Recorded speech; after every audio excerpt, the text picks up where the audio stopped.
in this lecture I'll be teaching you about the electric flux. Before starting this topic, you should be known that what is electric current, and for that the video's link is in description. Just go there and find out what's electric current.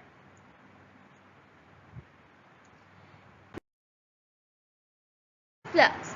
Now we know that when an isoelectric system charge is placed, it produces electric field. Now, the rays of the electric field or the electric lines passes through a small element of a vector is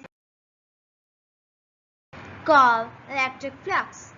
Now we know that just suppose this is sphere. Let me just write it easy so it will be here for you.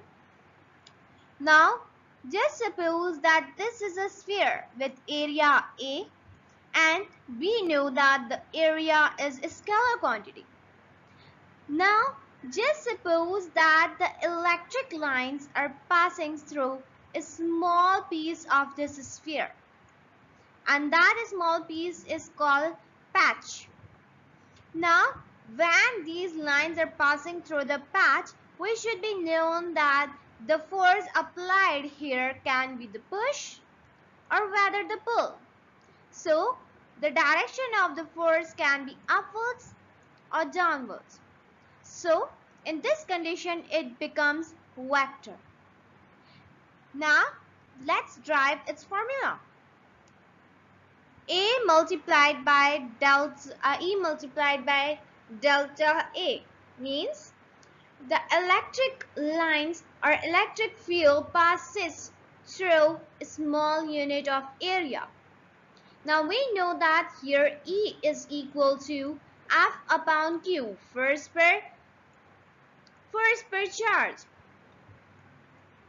Now here we know that force per charge is equal to Newton per Coulomb meter square. Now here meter squares is per the area. Now when we'll just derive that, we're gonna just write here like Newton, it's Newton meter per square. So here we'll simply write that it will become Newton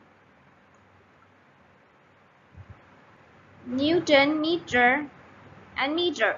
It's meter square, so we can write it double. So here Newton meter and Coulomb, this will make it the joule. So here it will become joule per Coulomb meter square. So after the derivation of the Coulomb, joule per Coulomb, we know that joule per Coulomb is equal to volt. So it will become simply volt.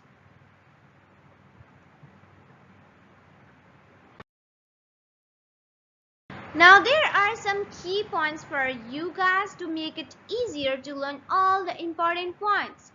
It can be that how electric flux is denoted. It's denoted by Fu. And when we are writing it, we're gonna make it like that. Okay? Let's move forward. It is the dot product of the area and electric field. It's in a scalar quantity.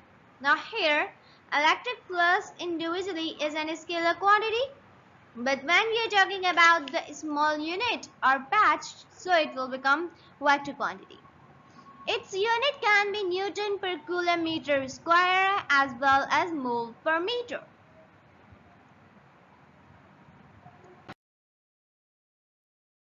Now the dimension of the electric flux is, we know that kg meter per second square, or we can say that it's Newton meter per, let me just write here the formula, that is Newton per Coulomb meter square.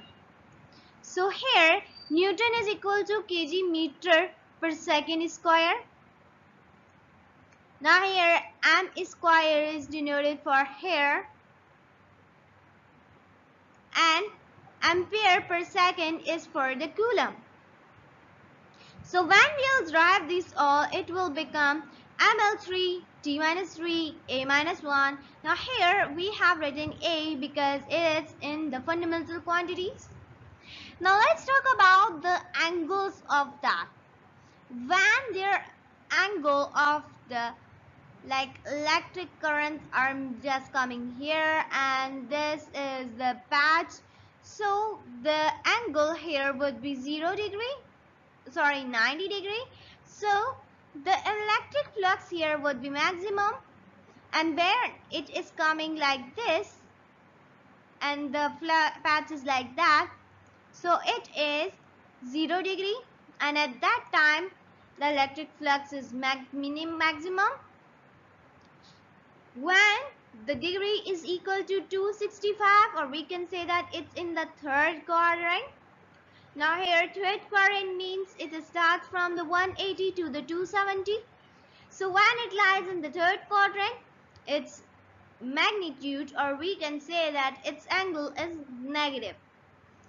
When the number is greater than 180, lesser than 180. Like we know that there are 4 axes. Okay? Now when we are talking about the angles, we should be known that in the first quadrant, both the x and y are positive. In the second quadrant,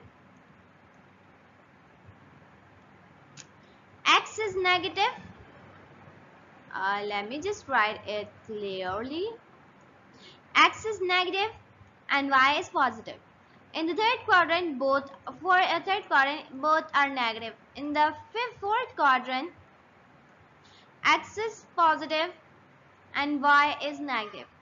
So when we are talking about the angle that is less than 180 or lies between these both, so that would be considered as negative because it's moving in the direction like that. When we are talking about the angle that is lesser than 90 degree, it would be negative because here it is the anti-clockwise movement. It is clockwise movement, but we know that the direction of the electric flux is anti-clockwise, or we can say the negative. So it will become 90 degree. Less than 0, we can say the less than 0 degree. So it will become clockwise, so it will be positive. Greater than 0 degree, so it would be in the third quadrant, so it will become positive. And that's all about today's lecture. Thank you, viewers.